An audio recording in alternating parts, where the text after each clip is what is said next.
नमस्कार, आदाब, सत श्री अकाल, राम राम।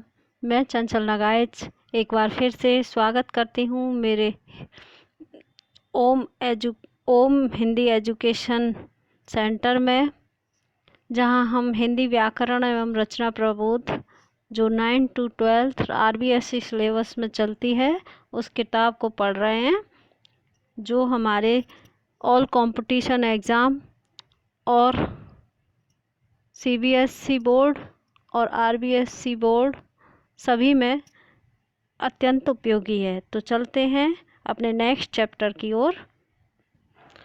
रोज़ाना की तरह हम शुरू करें उससे पहले आप चैनल को सब्सक्राइब करिए। सब्सक्राइब कर लिया हो तो बेल आइकन को प्रेस करिए, लाइक करिए और अपने दोस्तों को जोड़िए, शेयर करिए। रिवाइज कर रहे हैं। कल हमने पढ़ा था शब्द विकारी और अविकारी प्रयोग और रूप परिवर्तन के आधार पर दो प्रकार के होते हैं। विकारी शब्दों में हमने संज्ञा पढ़ी थी।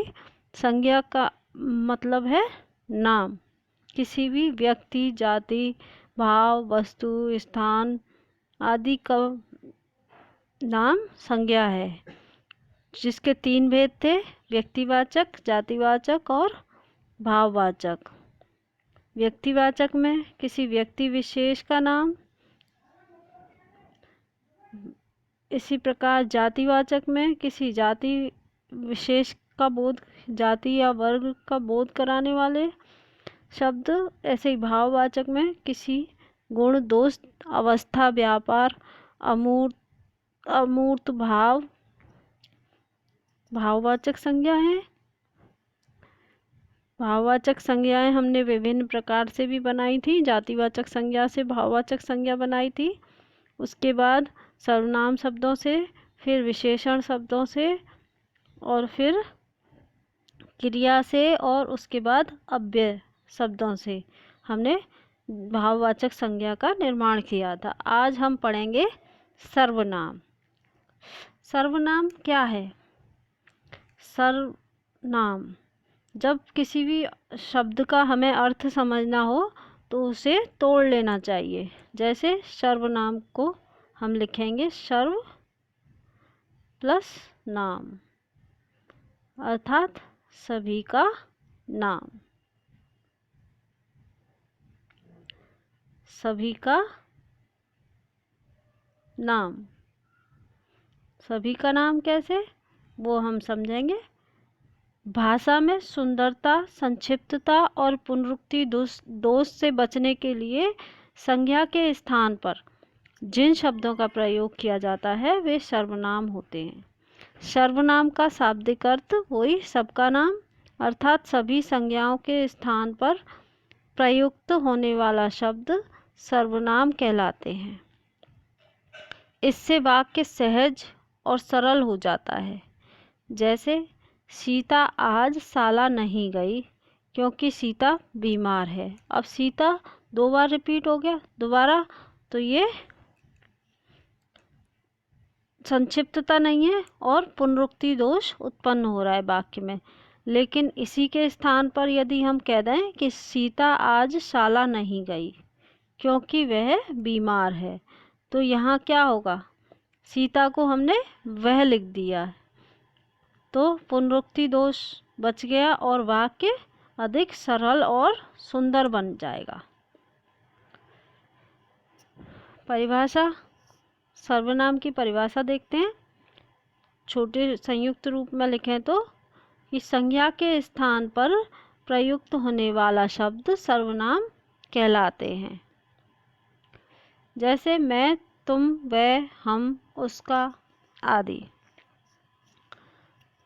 वे शब्द जो संज्ञा शब्दों के स्थान पर प्रयोग किए जाते हैं उन्हें सर्वनाम कहते हैं। सर्वनाम के भेद कितने हैं? 6। सर्वनाम के 6 भेद हैं। कौन कौन से?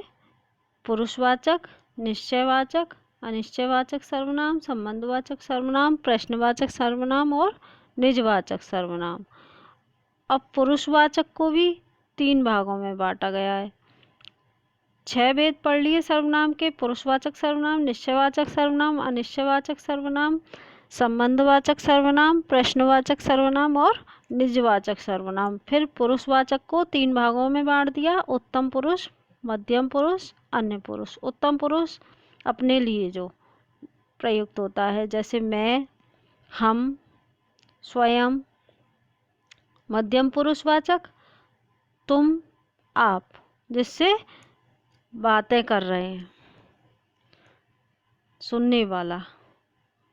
उत्तम पुरुष कौन होगा? उत्तम पुरुष बोलने वाला।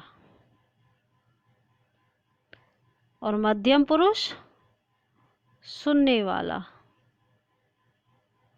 और अन्य पुरुष अन्य व्यक्ति या अनुपस्थित, जिसके बारे में हम बातें कर रहे हैं। आया समझ? उत्तम पुरुष जो बोल रहा है, अपने लिए जो शब्दों का इस्तेमाल करेगा। मध्यम पुरुष सुनने वाला जो सुन रहा है। अन्य पुरुष किसी अन्य के बारे में। तो पुरुषवाचक सर्वनाम पढ़ते हैं। क्या है पुरुषवाचक सर्वनाम? जिन सर्वनामों का प्रयोग कहने वाले, सुनने वाले व जिसके विषय में कहा जाए के स्थान पर किया जाता है, वे पुरुषवाचक सर्वनाम है। तीनों को जोड़ दिया यहाँ, कहने वाला और सुनने वाला और जिसके विषय में कहा जाए, उसके स्थान पर क्या आएगा? पुरुषवाचक सर्वनाम। जो सर्वनाम बोलने वाले, सुनने वाले या अनुपस्थित किसी अन्य व्यक्ति के लिए प्रयोग किए जाते हैं, उन्हें पुरुषवाचक सर्वनाम कहते हैं। ये 3 प्रकार के होते हैं, अभी पढ़ा हमने। कौन कौन से? उत्तम पुरुष और मध्यम पुरुष और अन्य पुरुष। तो बोलने वाला या लिखने वाला व्यक्ति जब अपने लिए, बोलने वाला या लिखने वाला व्यक्ति जब अपने लिए जिन सर्वनामों का प्रयोग करता है, वे उत्तम पुरुषवाचक सर्वनाम कहलाते हैं। अपने लिए किसके लिए प्रयोग कर रहा है? जिन सर्वनामों का प्रयोग बोलने वाला या लिखने वाला अपने लिए प्रयुक्त करता है, वे जैसे मैं, हम सब, हम लोग, ऐसे। दूसरा है मध्यम पुरुषवाचक। मध्यम पुरुषवाचक क्या है? जिसे संबोधित करते हुए कुछ कहा जाए, जिससे बात की जाए, उनके नाम के बदले में प्रयुक्त होने वाले सर्वनाम मध्यम पुरुषवाचक सर्वनाम कहलाते हैं। जैसे तू, तुम, आप लोग, आप सब। ऐसे ही अन्य पुरुषवाचक, जिसके बारे में बात की जाए या कुछ लिखा जाए, उसके नाम के बदले प्रयुक्त होने वाला सर्वनाम अन्य पुरुषवाचक सर्वनाम कहलाता है। जैसे वे लोग, ये, आप, है ना। उत्तम पुरुष मैं और हम सब। मध्यम पुरुष तुम और आप। अन्य पुरुष वह या वे या आप। यदि उक्त सर्वनाम में प्रयोग सुनने वाले या सामने वाले के लिए किया गया है, तो वह मध्यम पुरुषवाचक सर्वनाम होगा। कौन सा? आप। आप शब्द है ना, ये ऐसा है कि यदि सुनने वाले के लिए या सामने वाले के लिए प्रयुक्त हो रहा है, तो ये मध्यम पुरुष में आएगा। और अन्य पुरुष में भी आप आ गया, तो इसका प्रयोग दूसरे प्रकार से होगा। यदि किसी अन्य व्यक्ति या मंच पर भाषण देते समय आप शब्द का प्रयोग किया गया है, तो वह अन्य पुरुष के रूप में जाना जाएगा। और यदि आप स्वयं के लिए प्रयुक्त हुआ है, तो निजवाचक सर्वनाम आ जाएगा। आपके 3 रूप हैं, एक तो मध्यम पुरुष, एक अन्य पुरुष और एक निजवाचक सर्वनाम। कैसे हैं 3 रूप? समझें कैसे हैं कि आप कहाँ जा रहे हैं? आप, उदाहरण दे रही हूँ मैं, आप कहाँ जा रहे हैं? क्या होगा? हम सामने वाले से पूछ रहे हैं, जो हमसे बात कर रहा है, कि आप कहाँ जा रहे हैं, तो ये क्या होगा? मध्यम पुरुष, मध्यम पुरुषवाचक। ठीक, आइए आपका स्वागत है, तो ये क्या होगा? मध्यम पुरुषवाचक। ऐसे ही आप मुझे कुछ दे दीजिए, तो ये क्या होगा? मध्यम पुरुषवाचक। आप देश के प्रथम प्रधानमंत्री थे।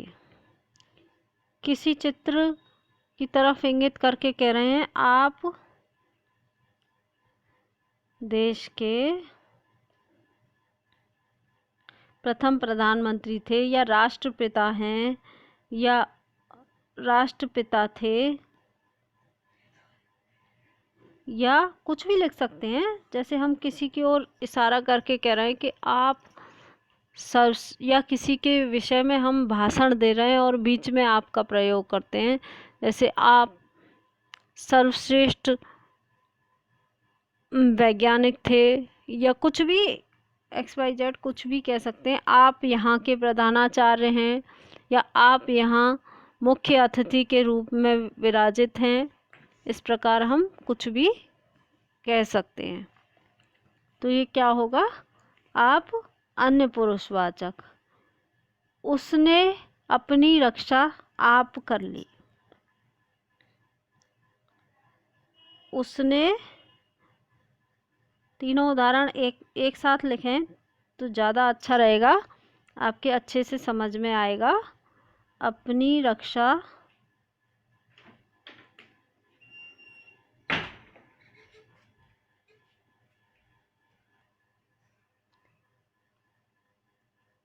आप कर ली।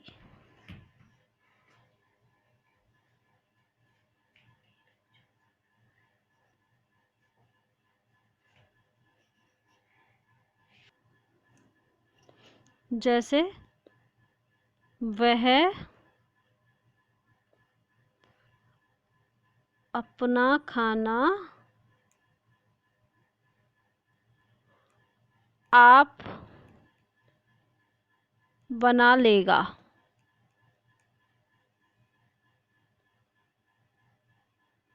तो यहाँ ये ना तो उत्तम पुरुषवाचक होगा, ना मध्यम पुरुषवाचक, ये होगा निजवाचक सर्वनाम, जिसे हम आगे चर्चा करेंगे। तो ये समझ में आया। उसके बाद हम चलते हैं निश्चयवाचक की ओर। निश्चयवाचक, जो सर्वनाम निकटतम अथवा दूरस्थ व्यक्ति या पदार्थ की ओर निश्चित संकेत करते हैं, उन्हें निश्चयवाचक सर्वनाम कहते हैं। इसके मुख्य दो प्रयोग हैं।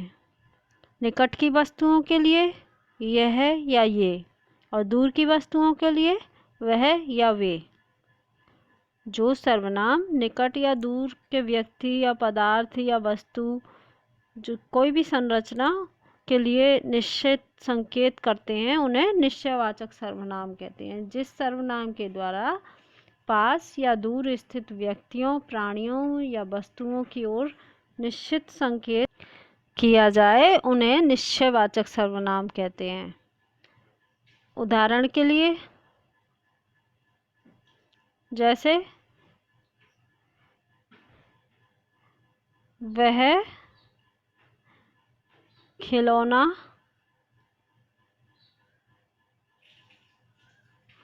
मेरा है।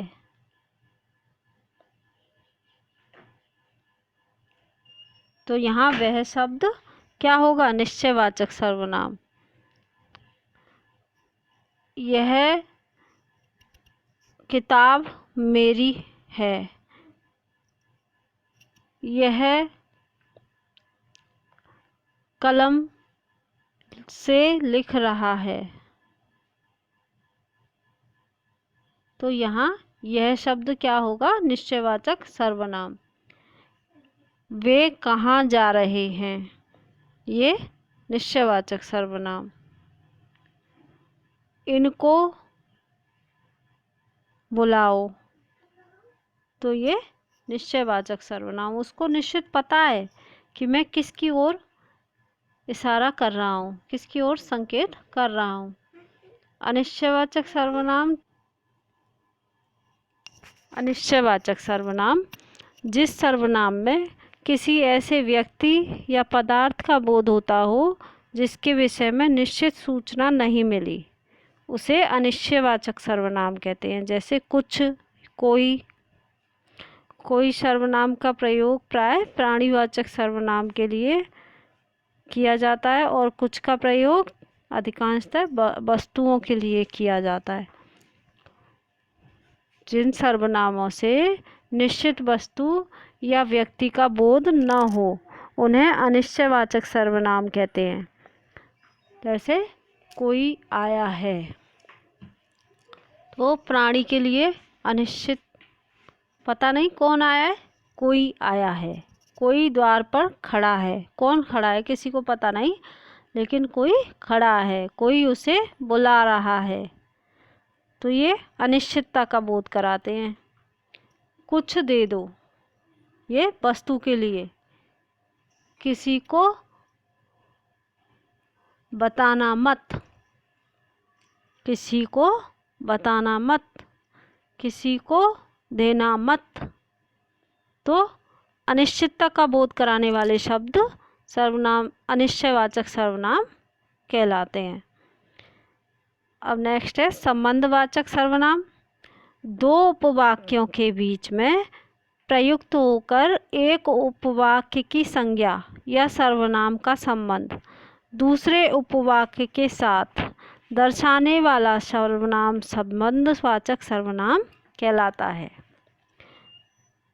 जो सर्वनाम शब्द किसी अन्य उपवाक्य में प्रयुक्त संज्ञा या सर्वनाम से संबंध दर्शाता है उसे संबंधवाचक सर्वनाम कहते हैं। समझ में आया?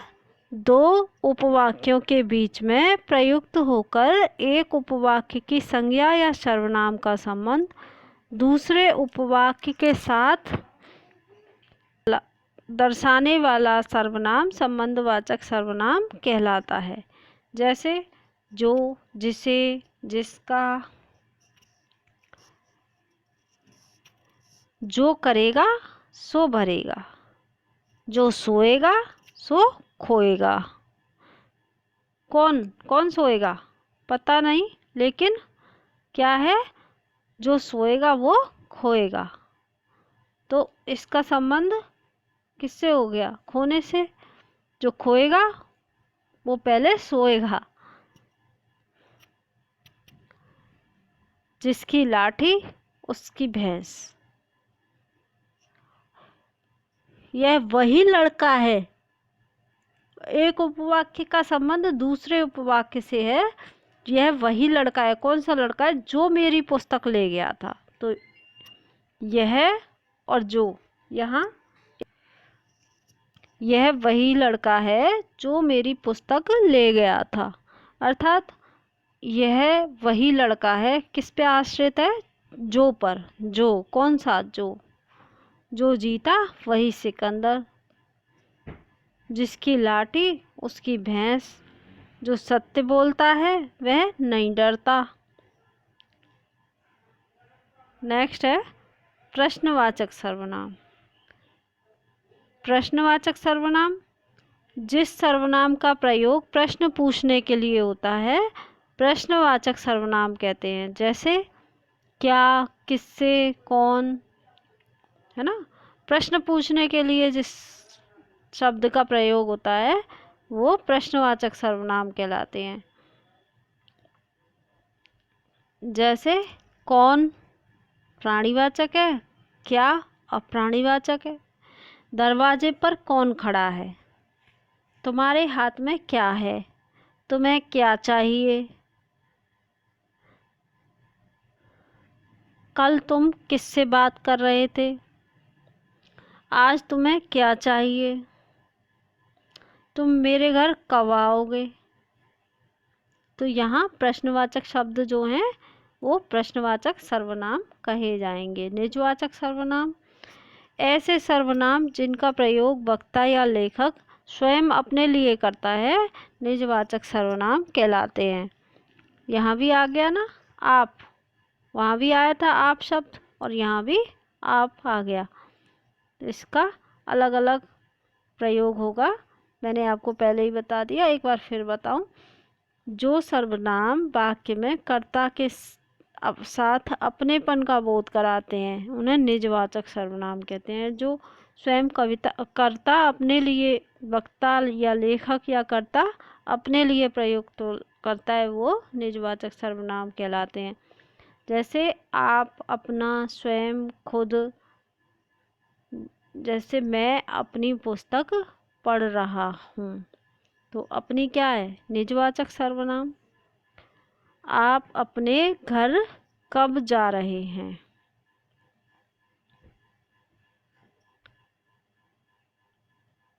आप अपने घर, किसके घर, आप किसके लिए आया, जिससे हम बात कर रहे हैं, मध्यम पुरुष।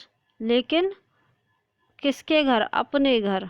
आप, आपका अपना घर, वह स्वयं के घर के बारे में, उसके स्वयं के घर के बारे में बात कर रहे हैं। इन वाक्यों में अपनी, अपना, अपने निजवाचक सर्वनाम है। अब है क्रिया।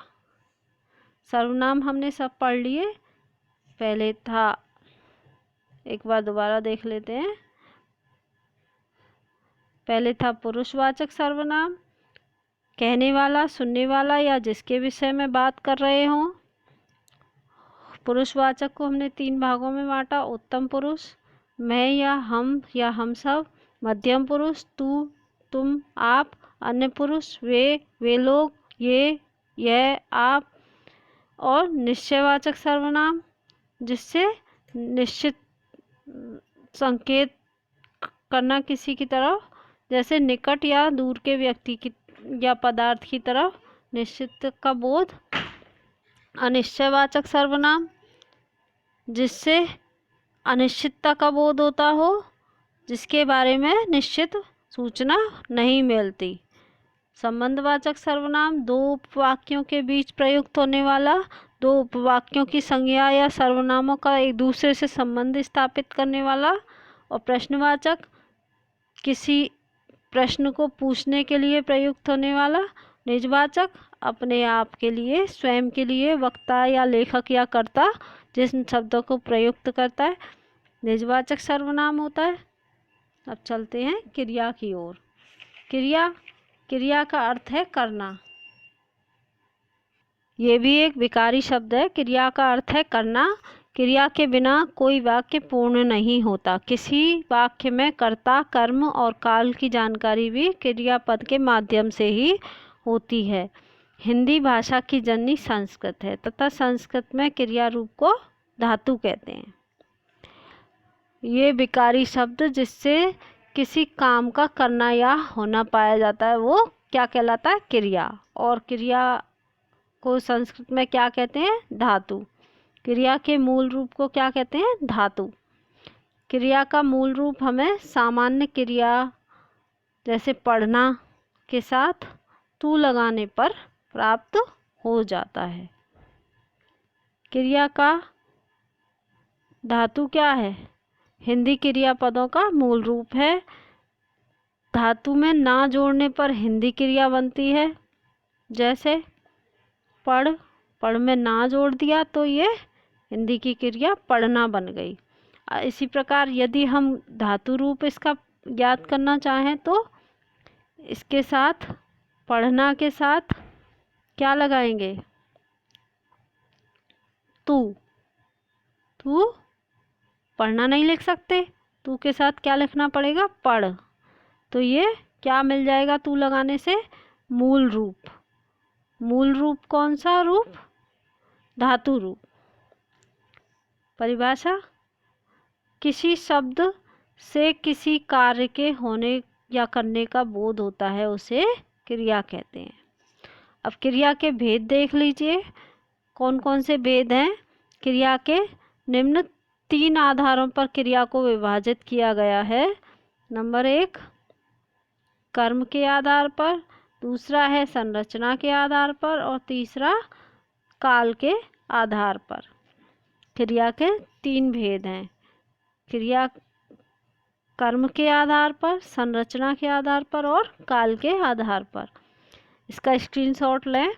कर्म के आधार पर 2 प्रकार की होती है, सकर्मक क्रिया और अकर्मक क्रिया।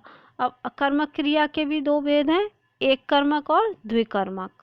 इसी प्रकार संरचना के आधार पर क्रिया संयुक्त क्रिया, नाम धातु क्रिया, प्रेरणार्थक क्रिया, पूर्वकालिक और कृदंत क्रिया। इसी प्रकार काल के आधार पर भूतकालिक क्रिया, वर्तमानकालिक क्रिया और भविष्यकालिक क्रिया। टेंस पढ़ते हैं आप काल के आधार पर, इंग्लिश में टेंस पढ़ते हैं ना, उसमें जो वर्ब प्रयुक्त होती है वो टेंसों में ये काल के आधार पर।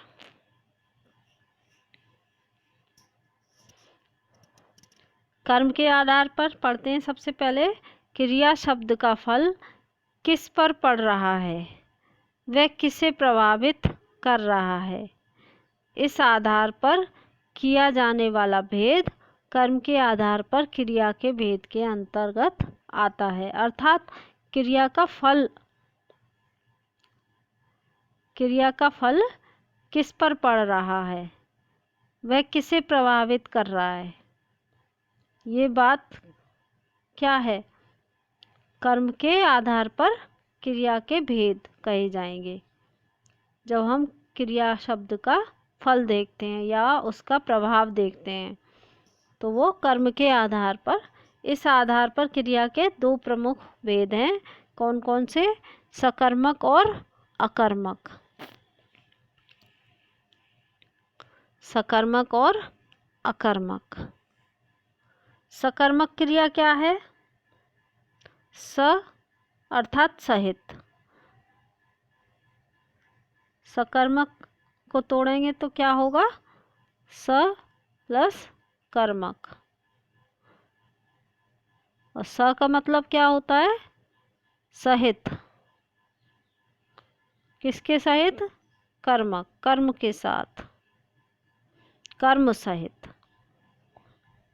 जिस क्रिया का फल कर्ता को छोड़कर कर्म पर पड़े वह सकर्मक क्रिया होती है। जैसे बच्चा चित्र बना रहा है, क्या बना रहा है, चित्र बना रहा है। सकर्मक क्रिया हमें कैसे, सकर्मक और अकर्मक हम कैसे पहचानेंगे, वाक्य में कर्म का प्रयोग न होने पर सकर्मक क्रिया सकर्मक ही रहेगी, लेकिन वाक्य अकर्मक हो जाएगा।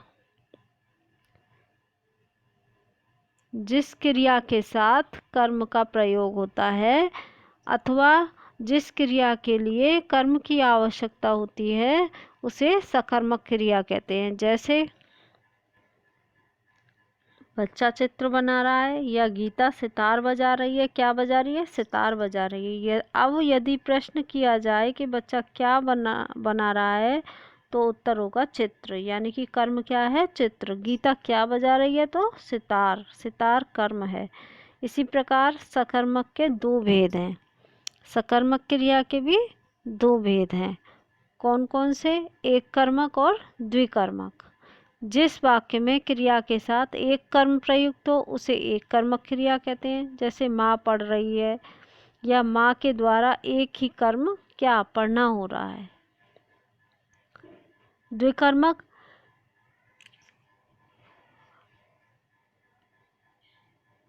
जिस वाक्य में क्रिया के साथ 2 कर्म प्रयुक्त हों उसे द्विकर्मक कहते हैं। जैसे अध्यापक छात्रों को कंप्यूटर सिखा रहे हैं, क्या सिखा रहे हैं, कंप्यूटर सिखा रहे हैं। किसे सिखा रहे हैं, छात्रों को सिखा रहे हैं। इस प्रकार 2 कर्म कौन कौन से, कर्म 2 कौन कौन से हैं, एक तो कंप्यूटर और किसको सिखा रहे हैं, छात्रों को। तो छात्र और कंप्यूटर 2 कर्म हो गए। इस प्रकार यह क्रिया द्विकर्मक हो गई। अकर्मक क्रिया, जिस वाक्य में क्रिया का प्रभाव या फल केवल कर्ता पर ही पड़ता है, कर्म पर कोई इसका प्रभाव नहीं पड़ता, वो कौन सी होती है? अकर्मक। जिस वाक्य में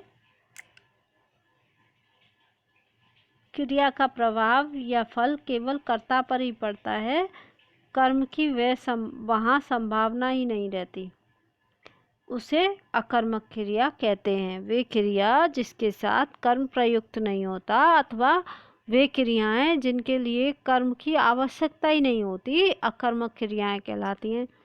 जैसे आशा सोती है, सोने के लिए क्या चाहिए? कुछ नहीं, सो रही है, सोने दो, आशा सोती है। या बच्चा रोता है, कुत्ता भौंकता है, वह दौड़ता है, वह बैठा है। तो इनमें कोई कर्म की आवश्यकता भी नहीं है और कर्म प्रयोग में भी नहीं लाया गया।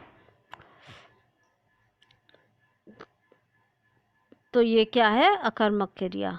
अब संरचना के आधार पर देखते हैं। संरचना के आधार पर वाक्य में क्रिया का प्रयोग कहाँ किया जाता है, किस रूप में किया जाता है, के आधार पर किए जाने वाले भेद संरचना के आधार पर कहलाते हैं।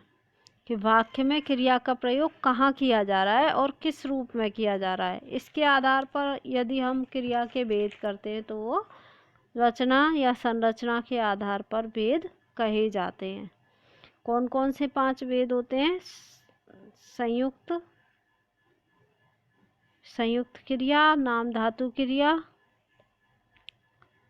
प्रेरणार्थक, पूर्वकालिक और कृदंत।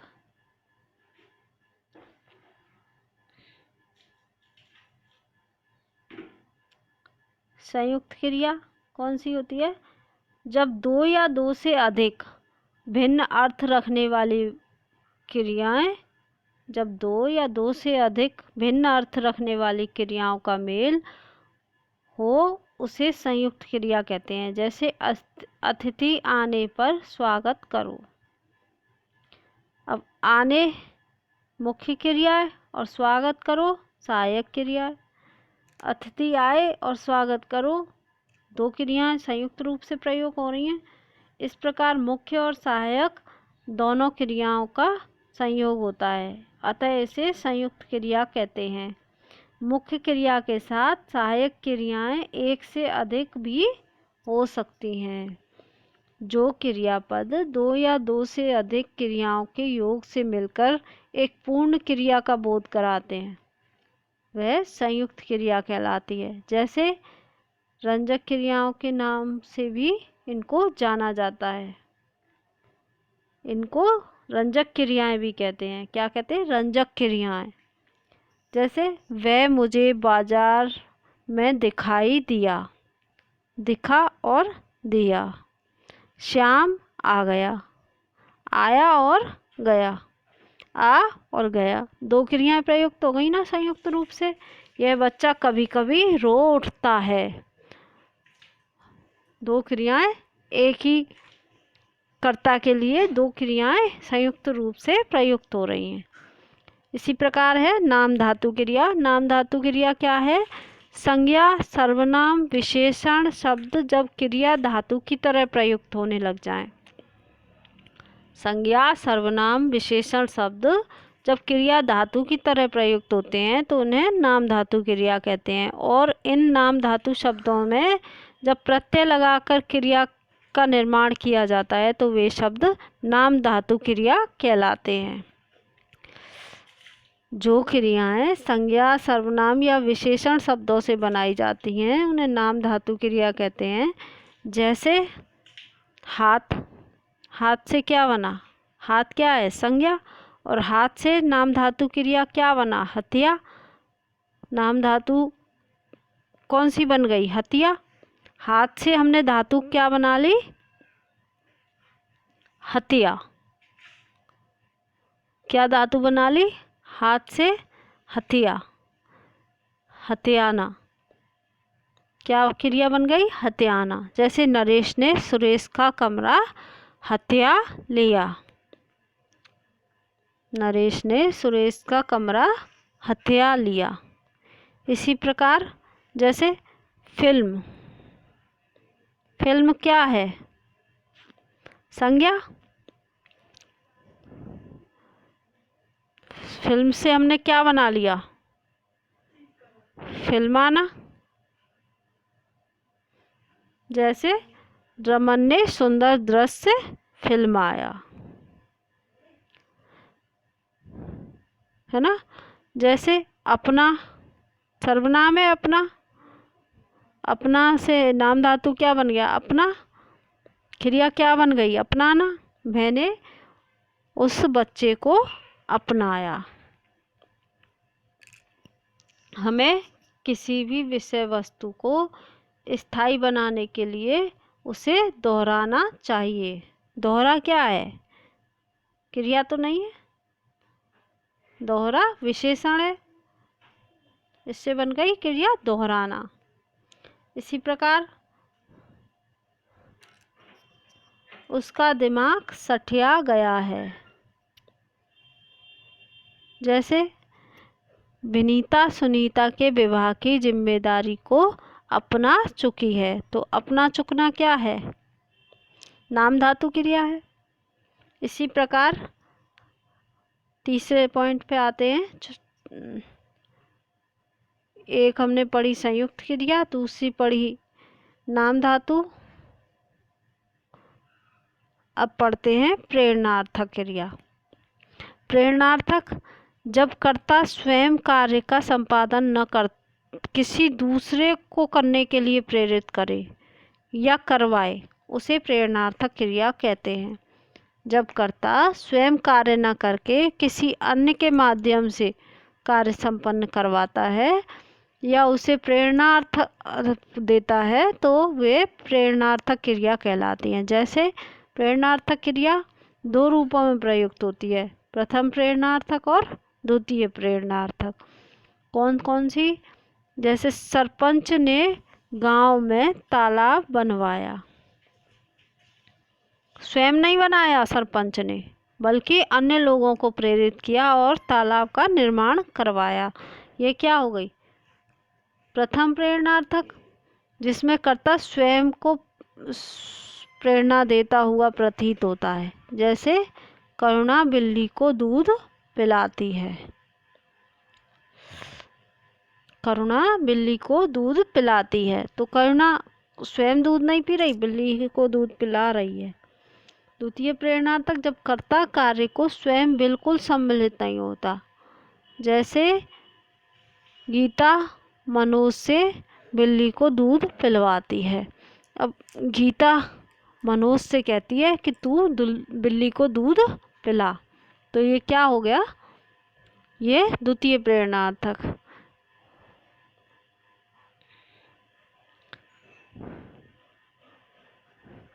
इसी प्रकार अगला है पूर्वकालिक क्रिया। जब किसी वाक्य में दो क्रियाएं प्रयुक्त हों। जब किसी वाक्य में दो क्रियाएं प्रयुक्त हों तो उनमें से पहले संपन्न होने वाली क्रिया तो पूर्वकालिक क्रिया कहते हैं। जो पहले संपन्न हुई उसे पूर्वकालिक क्रिया कहेंगे। और पूर्वकालिक क्रिया का निर्माण क्रिया के मूल रूप में कर प्रत्यय के संयोग से होता है। मूल रूप होता है धातु का, उसमें कर लगाने से पूर्वकालिक क्रिया निर्मित होती है। जब किसी वाक्य में दो क्रियाएं प्रयुक्त हों तथा उनमें से एक क्रिया दूसरी क्रिया से पहले संपन्न हुई हो, तो पहले संपन्न होने वाली क्रिया क्या कहलाएगी? पूर्वकालिक क्रिया। इन क्रियाओं पर लिंग, वचन, पुरुष, काल आदि का कोई प्रभाव नहीं पड़ता। ये अव्यय तथा क्रिया विशेषण के रूप में भी प्रयुक्त होती हैं। मूल धातु में कर लगाने से सामान्य क्रिया को पूर्वकालिक क्रिया का रूप दिया जा सकता है। जैसे बलवीर खेलकर पढ़ने बैठेगा। इसमें पूर्वकालिक क्रिया कौन सी होगी? खेल कर। पहले वो खेलेगा उसके बाद पढ़ने बैठेगा, तो यहाँ खेल कर क्या होगी? पूर्वकालिक क्रिया। ये क्या है? पूर्वकालिक क्रिया।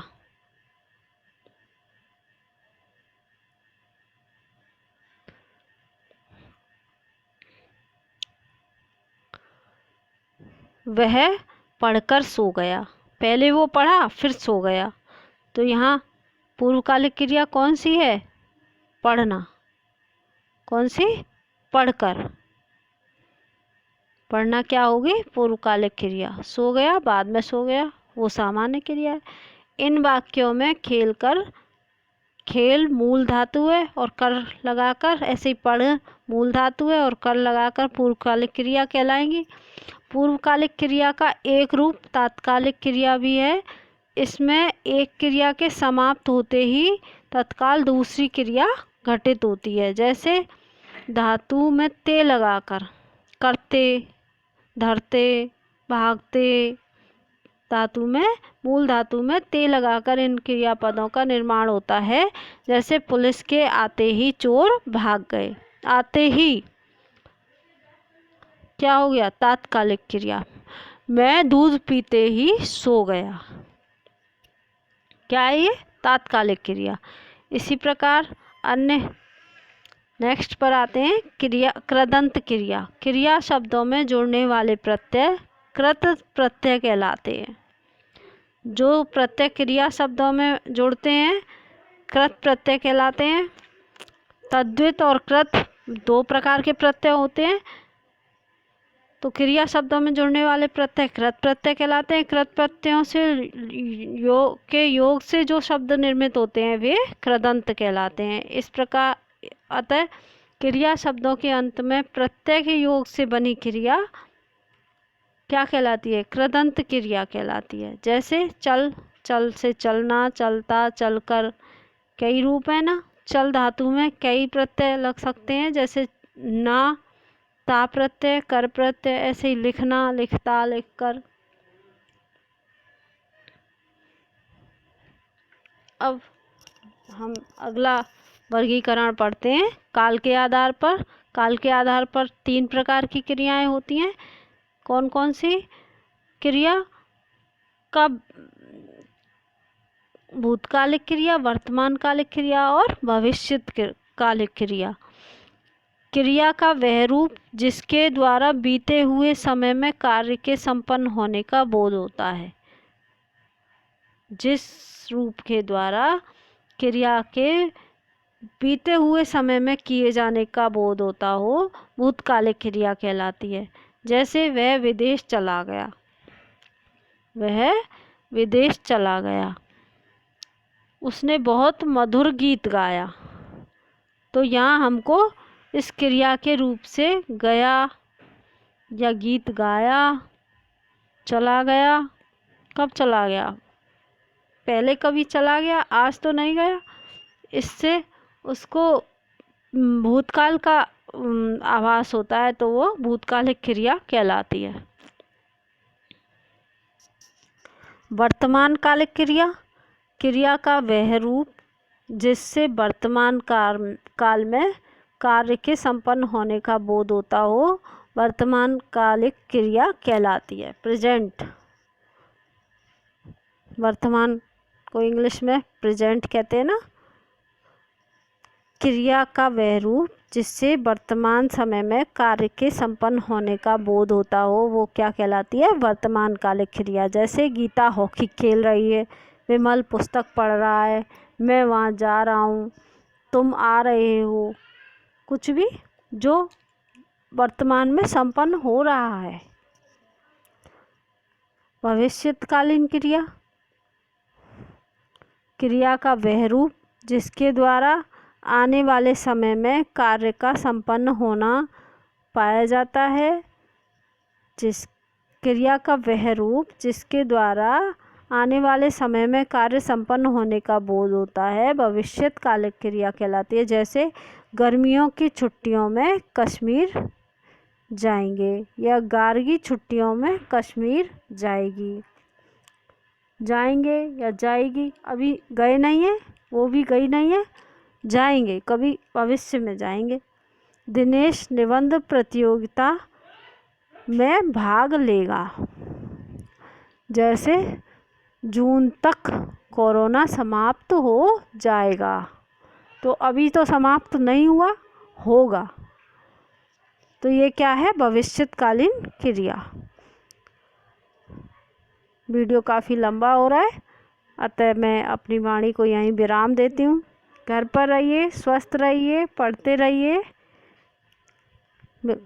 चैनल को सब्सक्राइब करिए, लाइक करिए और शेयर ज़रूर करिए। अपने दोस्तों को ज़रूर बताइए कि आप घर बैठे ओम हिंदी एजुकेशन सेंटर से पढ़ सकते हो। तो मिलते हैं नेक्स्ट टॉपिक विशेषण के साथ अगले दिन। तब तक के लिए धन्यवाद। जय हिंद।